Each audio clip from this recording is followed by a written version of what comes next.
Hello, everyone. I am Michelle Dench, the administrator of the Jeffrey Wolf Green Association of Evolutionary Astrologers, and I have one of our core founding teachers here, Deva Green. She is the daughter of Jeffrey Wolf Green, but she is one of the most fundamental and instrumental parts of this evolutionary astrology community. And Deva will be kicking off our conference, which begins on October 3rd, with a lecture on why do we choose this family? Why does the soul choose this family? And I wanted to come together with Deva today just to have a conversation because I think within the paradigm of evolutionary astrology, one of the foundational questions is why, why the soul chooses this particular lifetime. And then to elaborate on that, Deva in her lecture is going to be going into the specifics of the family. But, just for us to have an opportunity to explore this baseline foundation of why the soul chooses um, karmically the various different dynamics and crises and things that kind of set the stage for our evolutionary journey as individuals. Right, the family of birth so pivotal from my point of view because that early imprint stays with us from my lens for our whole life, and it's what happens, or from what I've learned, that there are no defenses when you're a child and you take in everything wholesale. So focusing in specifically on why you chose your family from an evolutionary perspective really focus and in terms of answering the question why, or focusing it on the question why, it really pinpoints how we're going to use that, those early childhood conditions, and why we chose specific parents in terms of facilitating our own maturation, coming through Saturn, seeing how we internalize what happens in our childhood environment. No matter what the conditions, it's our internal response, Mm. and it's how we're internalizing those things and how we progressively mature from my point of view. And as you're saying, why we choose to experience different difficult events or crises, and how that's meant to facilitate our ongoing journey, so to speak. Mm.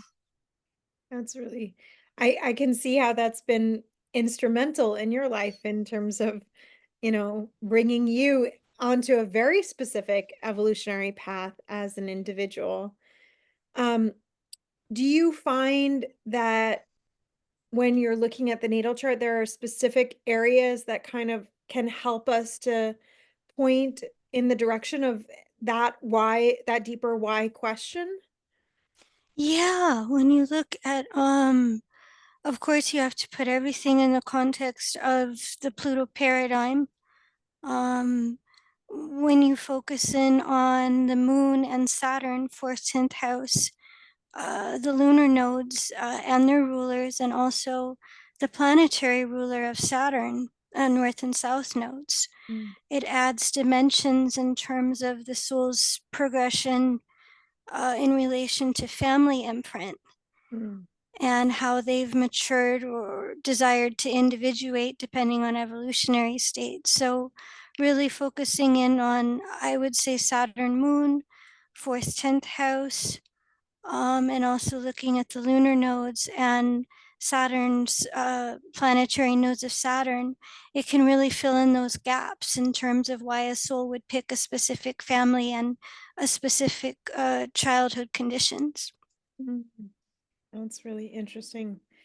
I've been really reflecting a lot since Saturn has been in Pisces around this more on a global and collective level of Pluto and Aquarius.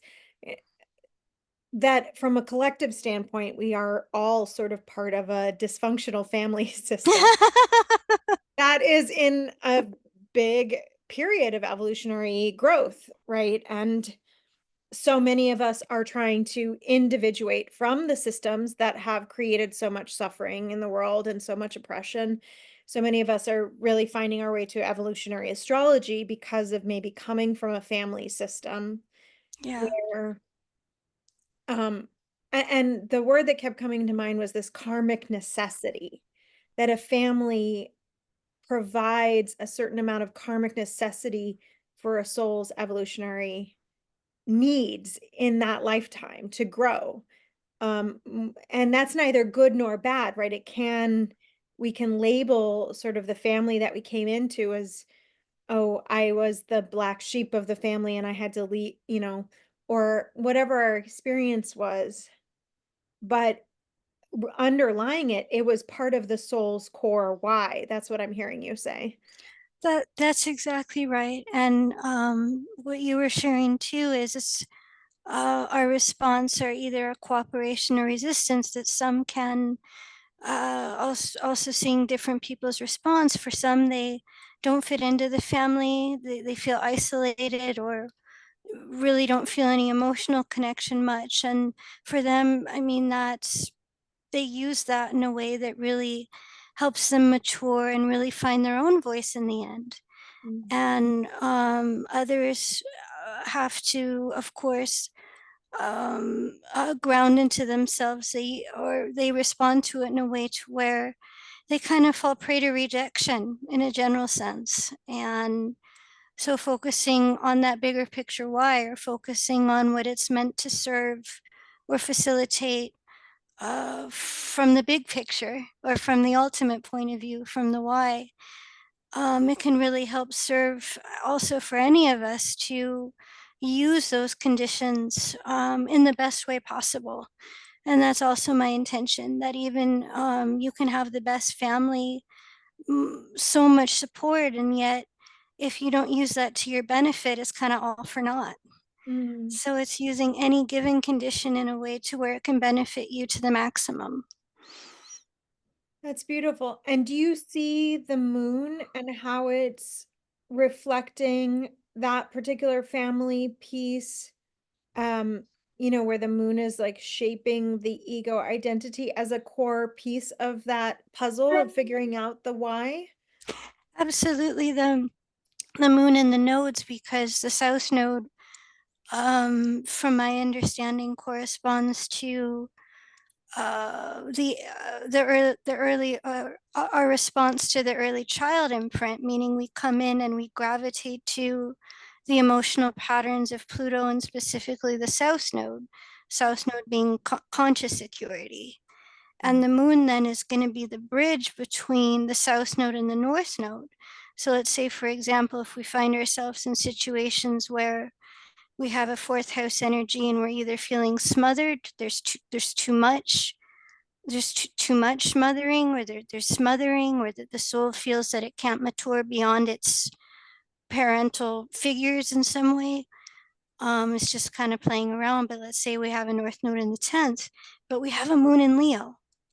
And so it's that really that bridge between South and North node where Moon and Leo is going to want to empower themselves. They're going to want to embrace their emotional creativity, Mm, take charge of their emotional reality, and that's going to be their way of getting from here to there. beautiful. Absolutely. And so looking at the moon from that point of view, it's how we're going to internally respond to the biological or the early childhood conditions, whether positive or negative. Yeah. I mean, I can see at least having given birth now to like three different children and um each one came in at a particular evolutionary juncture within my own evolution.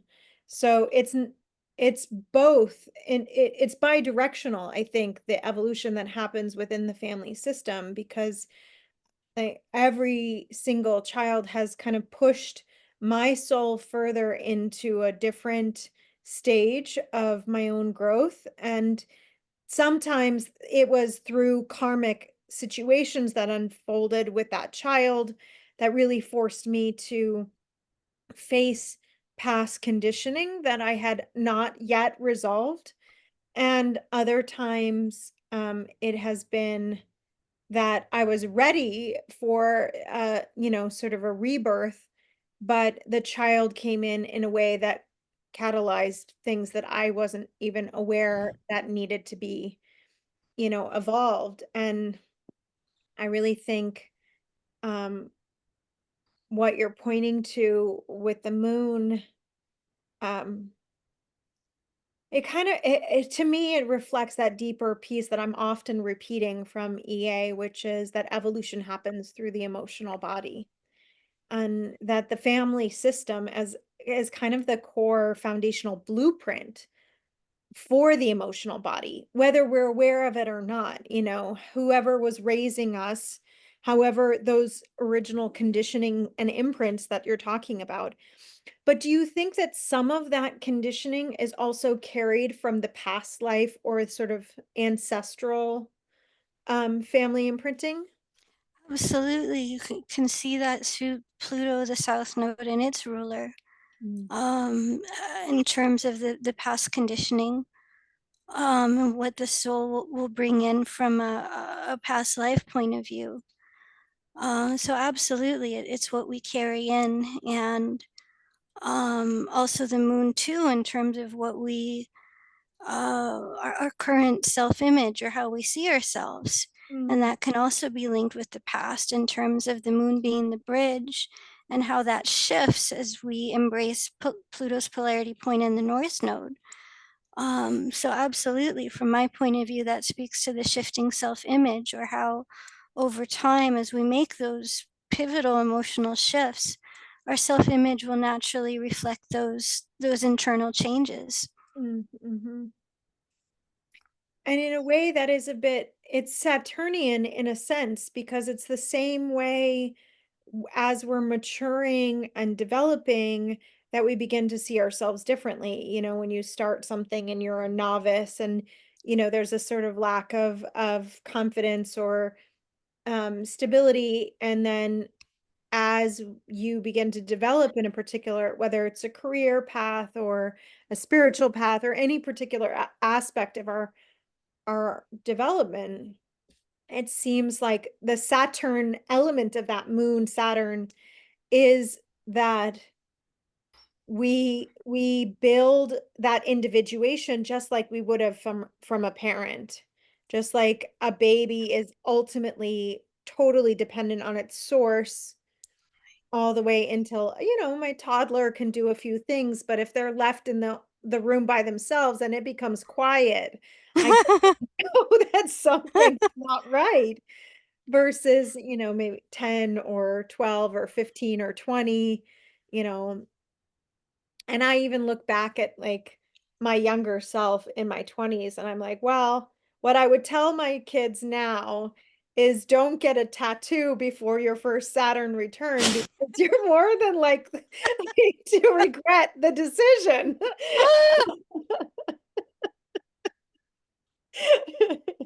You know? So, that's the way I see that whole Saturn moon play out. Oh. Well, very much. I can see that too from working with children because of not being their parent, and being able to see in an objective way what kind of imprint most likely they had, and then how they matured in their own little steps. And it's almost like, I mean, it seems pretty young, but I'm sure seeing little 5-year-olds, and they want to do it their own way. Mm. They want to do it, but they want to do it the way they want to do it. And watching them mature, and watching them taking those steps at such an early age, working with the Pluto and Capricorn in general, and it was just really inspiring to see these guys really already with that Saturn element, trying to become their own authority at such a young age, and sometimes they're going to tell you. Oh, that's true.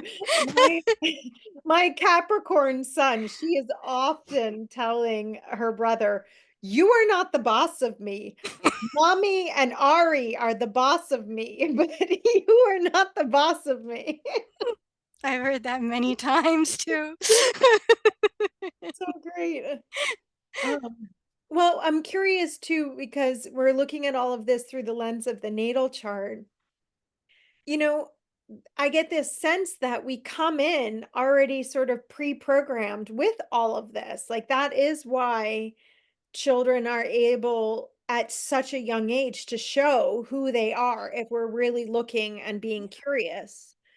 Um, do you get that that is the way, like, that the natal chart is reflecting that core imprinting that just continues to evolve itself over time, or is there other factors that we should consider when looking at that? Oh, no, no, absolutely. And from my point of view, taking that in relation to Pluto's polarity point, the North Node and its ruler, in terms of where it's all meant to go and how that soul progressively solidifies into its own self or into its own essence versus what's been imprinted or how it's been conditioned by the past. And I can very much speak to that in terms of, especially in this work. I can't tell you, and it was very loving. It was my catch, or what I would always fall into, trying to be just like my model, trying to be just like my papa. Oh, it was just so influential, has such a deep and inspiring voice. He just couldn't help but, I'm gonna do that too, and I would always hear like, that's great, but you gotta find your own way in doing this. And I don't want you to be like me. I mean, I want you to do that, because I don't want you to feel that you need to imitate. Those Mm. are my own words. But so it's really been in breaking that security of having a model and always gravitating to that, having have a South Node in Capricorn, and really maturing to a place to where you kind of become your own model from my point of view, or you find an internal security to where you can start to tune into your own self, to your own rhythm, how it works for you to do what you've seen, and taking what you like, but not falling back into that Saturn trap of having to be encased by it, or being controlled by it, if that makes sense. That it Totally. becoming a have to. Mhm. Yeah, I can relate. I also have that Capricorn South Node, and I can relate to that feeling of really wanting to have that approval Yeah. and modeling after something that, you know, like whenever I would go out and get a job, I would try and find the person that was doing what I wanted to do. And I wanted to be a financial advisor, so I went and found this investment advisor who was also like into Buddhism and yoga, and I went and met him, and and his response to me was like, I asked him if he would mentor me, and he was like, "Well, I couldn't imagine doing that unless you worked for me." And so then I just worked to get the job. I ended up getting a job with him and mentoring with him. But it was this very core modeling, but it didn't become, I didn't become successful at it until it became my own. I didn't Mm. become really like, until it became something that I knew inside, and I guess that is that Saturn progression of individuation and maturity that happens for us in the different ways that we're called to learn lessons, both from family members, but also from authorities. Yeah. Right, being able to speak from our own wisdom or from our own experience, and relative to the progression of time. Yeah. Yeah, absolutely. I found very much the same, that it's really until you can have the most, or even the most, I mean, some stories that came through where it's, not to sound too negative, but it can either be the person that you feel most inspired by, or it can be the person that you never want to end up like, that you never want to be. And you work so much that you almost become a hypothetical or an antithetical.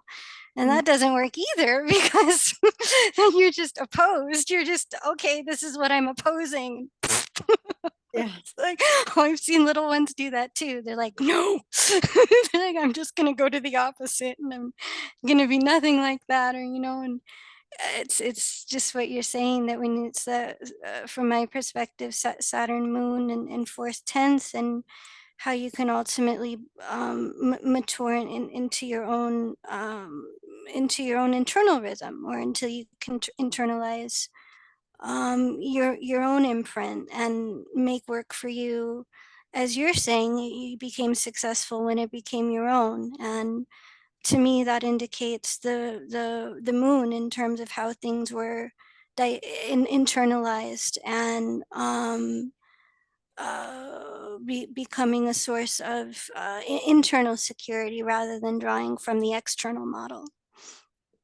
I mean, I've often had to do that with different things. Even my YouTube channel, when I started with no subscribers and nobody watching, and I really made a Saturn level commitment to myself just to keep practicing every week and to do, a new video every week. And it wasn't until like a year later that I even started to get more of the external reflection that I was doing the right thing.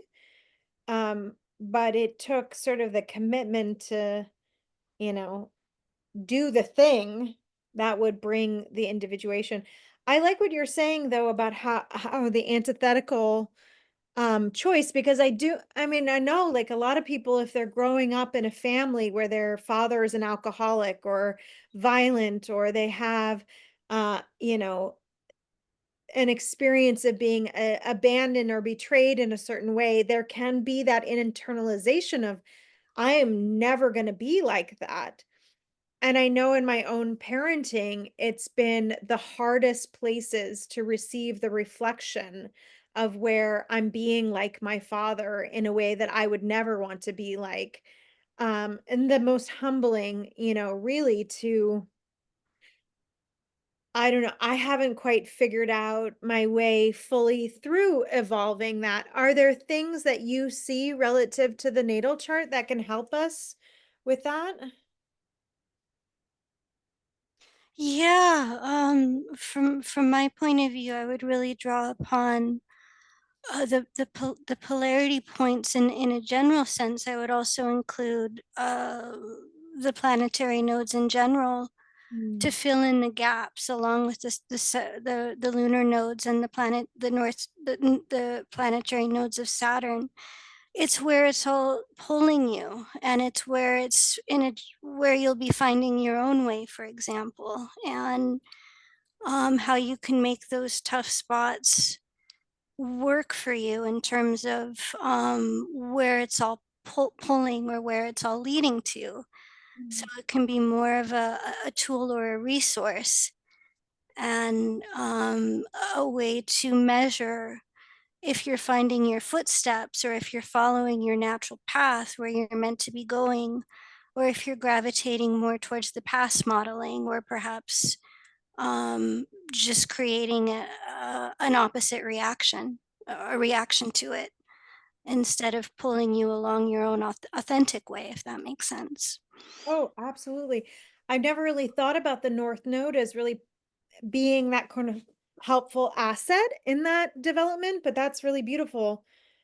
And it reminds me, I mean, it just brings up the thought around the skip step, which is such a big part of EA. And I'd love to hear your perspective on how maybe a planet in that square to the nodal axis can be helping someone to resolve the particular family dynamic or personal soul dynamic that's happening. Can you say that last part again? Right. So, we're the lunar north node, thinking about that in terms of helping to pull the soul towards Mm. the evolutionary growth that's happening. And then if they have a skip step in their chart, if they have a planet that's in a square to the nodal axis, how the planet itself is a part of healing the particular family dynamic or the core soul dynamic.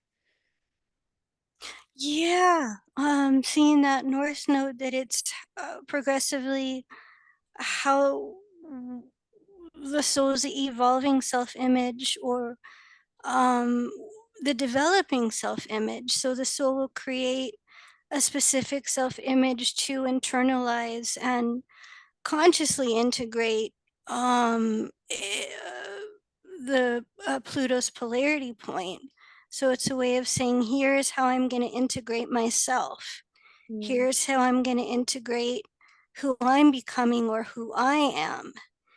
And it can be a way of consciously focusing in on the specific emotional dynamics that the soul can use as tools to develop that, or from my point of view, to ground into that. So if the soul has, let's say, for example, a North node, let's say in the second house in Gemini, just focusing on that.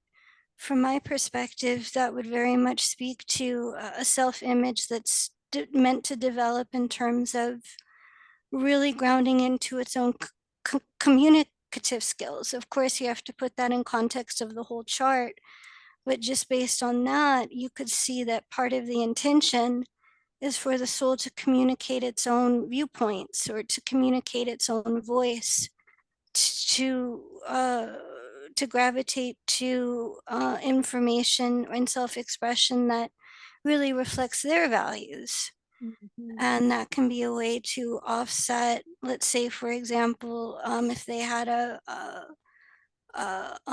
family dynamic that was very repressive, or also very nebulous in terms of everything's open. mm, Whatever it happened to be, that the soul is learning to tune into its own resources to self express and to communicate the viewpoints that are of most value. yeah. Well, yeah, and I mean, what it brings me back to is just this sense that we all kind of come in with the particular lessons or, karmic homework that is necessary for each of us individually to grow, and that a part of the conditions maybe of the skip step might be that you come from, let's say, a family where this is the way, and you are, desiring to grow and, in a different way than your family. And the crux of it is whether or not you can be true to your own authentic voice. That's kind of the flip flop that I hear. If you've learned from a family system of suppression, we don't talk about that. We don't, everything is meant to look, let's say, good and happy or pleasing, a Libra dynamic.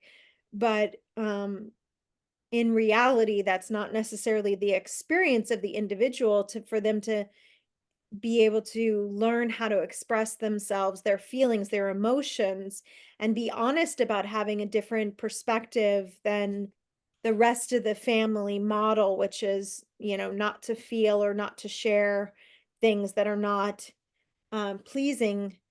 Then that could easily be triggered by that flip flop between the nodes of, maybe going through the motions and having relationships that are very surface level, Hmm. or feeling this deeper calling to have more honest, loving connections, but not knowing how to break through the vulnerability that entails. Right. Wanting to express, wanting to communicate, and sometimes doing and sometimes not. Mhm, Kind of going back and forth between that model that they're feeling pulled towards, and um, going back to the past modeling and flip flopping between that.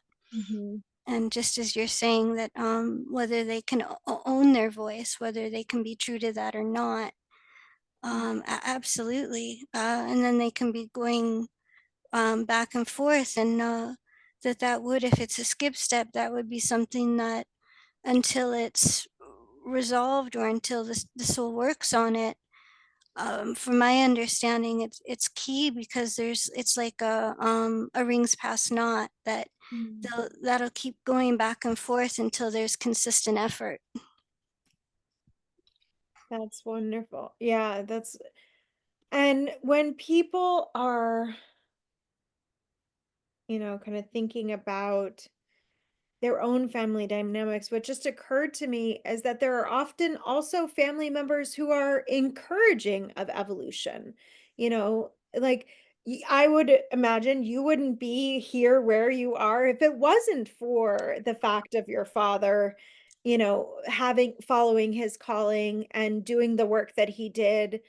And in that way, so we can kind of have like North Node family members in a Absolutely. sense who are precisely what are needed.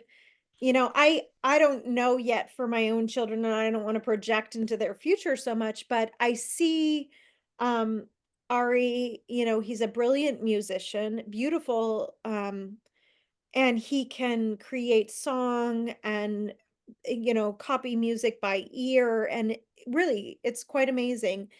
And our daughters are very inclined towards that with him. Oh, And even for myself, I have this like younger memory of myself desiring to be a singer and being told that at a very young age that I sang off key because of modeling a teacher who sang off key. And it's been in these last several years that we've been together that I've really reconnected to this deep desire to sing and to receive music and and he's brought that into our family. And I can imagine our children may play, I mean, like our little girls often are trying to play piano with him and, singing with him or loving to dance. And um, yeah. And so I think it doesn't have to just be sort of the negative sense of evolution and karmic right. necessity, right? We can have these relationships that come in that are fruitive for the soul. And I imagine like I would hope our family is fruitive for Ari's soul in terms of his growth and development as a musician. Yeah.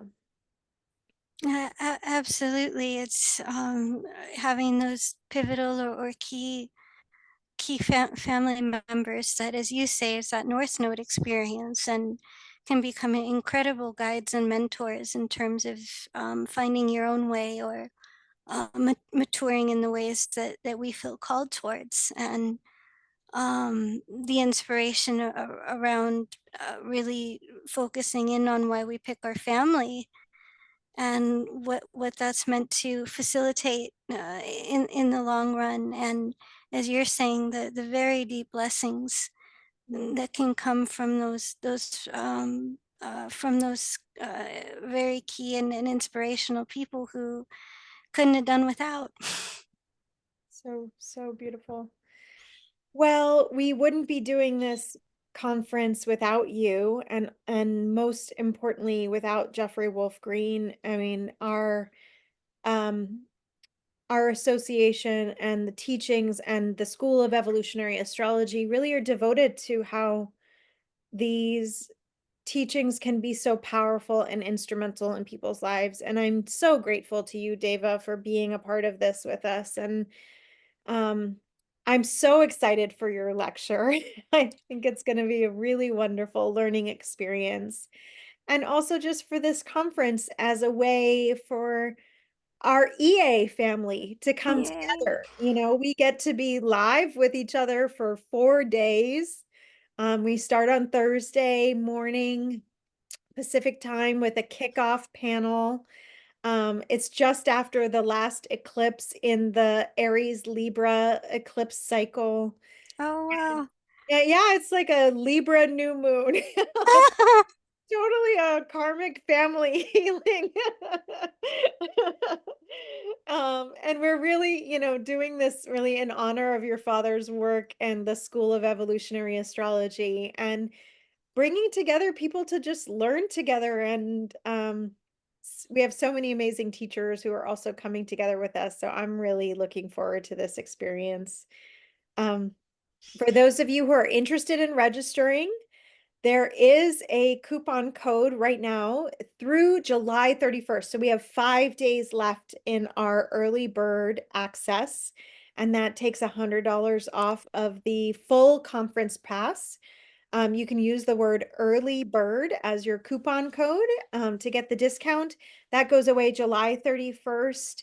And that pass gets you access to all the lectures and the community panel that we're kicking off with, including Deva's lecture, including all of the recordings. It will be really a wonderful learning experience that you get to keep all those recordings after and really take your time to unpack and apply this information, these teachings to your life. So we're looking forward to that. Thank you so much, Deva, for being with me today. Grateful to you. Thanks so much. There's always it's called an extended family. Absolutely. Oh, yeah. We are definitely some soul family around here, and I love that. So I have found my way to EA pretty much through my family too, through my family partner Ari, and so I'm really grateful for that family evolution that's happening in my own life for sure. Well, thanks so much. It's been wonderful being with you today, and I'm so excited about the conference. It's just been amazing. It's so great. It's our second year doing this, and I think it will continue to be a beautiful, you know, annual gathering that we get to have together. So Fantastic.